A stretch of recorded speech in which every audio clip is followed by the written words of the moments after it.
इस वीडियो में मैं आपको सभी साइज के पोंचे में सिलाई लगाना बताऊंगी। चाहे आप कितना भी पोंचा रखते हो, आपके पोंचे की चौड़ाई जितनी भी हो, जैसे मेरे पोंचे की चौड़ाई 2 इंच है तो मैं आपको 2, 3, 4 जितने भी इंच चौड़ा आप पोंचा रखना चाहते हो सभी में सिलाई लगाना बताऊंगी, जिससे कि आपके पोंचे में किसी भी तरह का कभी झोल नहीं आएगा। सिलाई में जो धागा खींचता है जब आप सीधी साइड करते हो वो नहीं होगा। तो सबसे पहले आपको इस तरह से सलवार को रख लेना है। जो ये वाली सिलाइयाँ होती है दोनों साइड की, उसे इस तरीके से मिलाते हुए रखना है आपको। जब आप इस तरह से मिलाते हुए रखोगे तो आपको आगे इस तरह से अंगूठे से इसे प्रेस करना है ताकि आपके जो सेंटर पॉइंट है वो बन जाए। मतलब कि आपको बाद में पता लगे कि ये आपका सेंटर में हिस्सा आएगा। इस तरह से सिलाई को पकड़ते हुए आगे से इसे अंगूठे से बिठाना है और यहाँ से पकड़ के इसे बिछा के रख लेना है आपको सलवार के पोंचे को। आपने जो सिलाई को बराबर रखते हुए सलवार को का सेंटर माना है उसके हिसाब से ही आपको सलवार को रखना है। यहाँ पर आपका कपड़ा चाहे छोटा बड़ा हो, जहाँ पर मैं दिखा रही हूँ ऐसे जैसे मैं आपको दिखा रही हूँ, मेरा कपड़ा पूरा है, लेकिन अगर आपका कपड़ा इस तरह से यहाँ पर छोटा बड़ा हो तो आपने उसको वैसे ही रख देना है। लेकिन आपको बस यहाँ पर जो है सिलाई से सिलाई मिला कर ही आपको अपने पोंचे को रखना है, क्योंकि जो हमारे पोंचे के ऊपर झोल जैसा पड़ता है, सिलाई में धागा खींचता है, उसमें एक जो मेन फैक्ट होता है, मतलब एक जो मेन कारण होता है वो ये भी होता है कि इसकी वजह से ऐसा होता है। इस तरीके से आपको रख लेना है। इसके बाद आपको जो आपका पोंचा है उसे आपने आगे से इस तरह से नाप लेना है। जितना भी आप रखना चाहते हो, मैं 6.5 रख रही हूँ, आप जितना भी रखना चाहते हो आपको वैसे ही निशान लगा लेना है। इसके बाद आपको पीछे में भी निशान लगाना है, तो मैं 7.5 पर लगा रही हूँ। मैं आपको एक चीज़ बता देती हूँ, यहाँ पर जो है आपको यहाँ से 1 इंच या 1 इंच या 1.5 इंच ज़्यादा रखना है। 1 इंच तो आपको ज़्यादा रखना ही है किसी भी हाल में, आप 1.5 इंच ज़्यादा भी रख सकते हो। अगर आप चौड़ा पोंचा बना रहे हो उसमें भी आपको ऐसे ही करना है, क्योंकि कोई कोई होते हैं वो पीछे आधा इंच या ऐसे ही अपने हिसाब से या फिर उसके बराबर जितना आगे रखा होता उतना ही रख देते हैं, जिसकी वजह से आपके जो है सलवार में प्रॉब्लम आती है। आपको इसलिए 1-1.5 इंच का फ़र्क रखना है। उसके बाद आपको नीचे से इस तरह से 21 इंच 20 या 21 इंच लेना है और वहाँ पर इस तरह से निशान लगा लेना है, जैसे कि मैंने 21 इंच पर लगाया है। अब आपको ये वाले निशान से नीचे वाले निशान को स्केल की हेल्प से मिला लेना है। आप 20 इंच पर भी निशान लगा सकते हो, 21 पर भी, जैसे जहाँ पर आपने पोंचा लिया है स्टार्टिंग में वहाँ से। तो मैंने 21 पर लगाया है इस तरीके से। अब हम यहाँ पर सीधी लाइन लगा लेंगे इनको मिलाते हुए निशानों को इस तरीके से।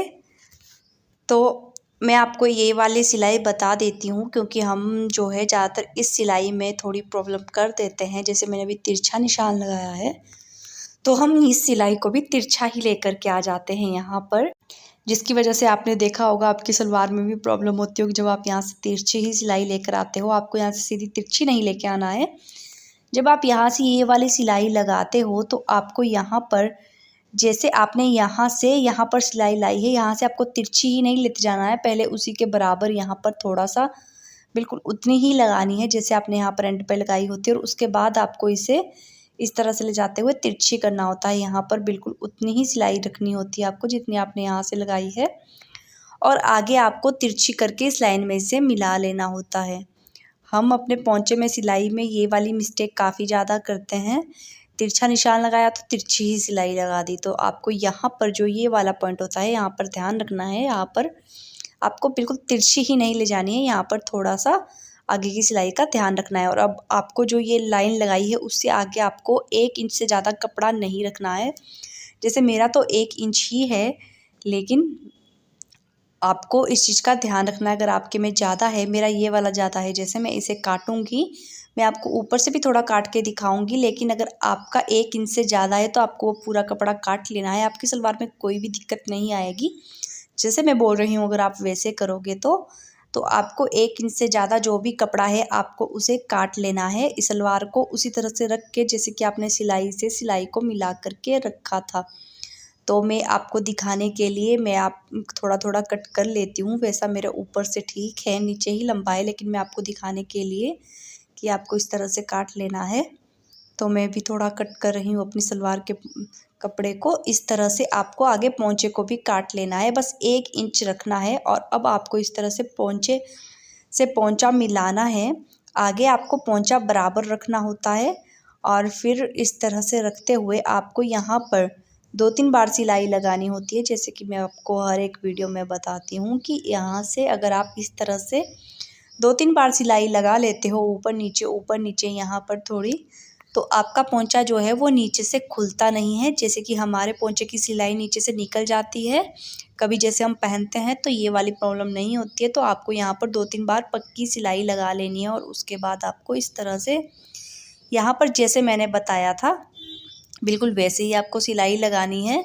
इस तरीके से आपको दिख रहा होगा, मैंने बिल्कुल बराबर से ही सिलाई लगाई, यहाँ पर तिरछा नहीं किया है। अब इससे आगे मैं नॉर्मल तिरछा करके, जैसे आप नॉर्मल सिलाई लगाते हो, यहाँ से आप आगे आपको बिल्कुल वैसे ही सिलाई लगानी है इस तरीके से। तो आपको इधर वाले पोंचे की सिलाई जो आपका आसन होता है वहीं तक लगानी होती है। जैसे कि मैं आपको बता देती हूँ, जैसे मैंने इस तरह से आसन की दोनों सिलाइयों को, दोनों साइड की सिलाइयों को इस तरह से मिला करके रखा है। इस तरह से आपको आसन को पकड़ना है और आसन से हल्का सा आगे तक इस तरह से आपको जो है सिलाई लगा लेनी है। फिर यहाँ पर आपको सिलाई को निकाल लेना है और फिर दूसरे पोंचे में वैसे ही करना है। अब मैं आपको सलवार को सीधा करके दिखा देती हूँ, आपको खुद दिखाई देगा कि सलवार के पोंचे में कोई भी प्रॉब्लम, कोई भी मिस्टेक नहीं हुई है। मैं आपको आपके सामने ही पोंचे को सीधा करके दिखा रही हूँ। ये वही सिलाई है जो मैंने आपको दिखा करके, आपको बता करके लगाई है। आपको दिख रहा होगा, इस तरीके से आपको मैं सलवार रख कर दिखाती हूँ तब भी आपको इसकी शेप दिखाई दे रही होगी। यहाँ से बिल्कुल परफेक्ट आई है। और मैं आपको सिलाई को खोल के भी दिखा देती हूँ ताकि आपको हर चीज़ आसानी से दिख जाए, सही से दिख जाए और आपको पता चल जाए कि आपको अपने पोंचे में इसी तरह से सिलाई लगानी है। ये देखिए मेरी सिलाई किस तरीके से आई है, बिल्कुल सही पोंचा बना है। तो आप इस तरह से अपने पोंचे को बनाइए। मैंने आपको वही सलवार दिखाई है जिसमें मैंने सिलाई लगाई है। आप भी बिल्कुल इस तरह से अपनी सलवार के पोंचे को सही बना सकते हो। जितना भी चौड़ा आपका पोंचा है आप इस तरह से सिलाई लगाइएगा।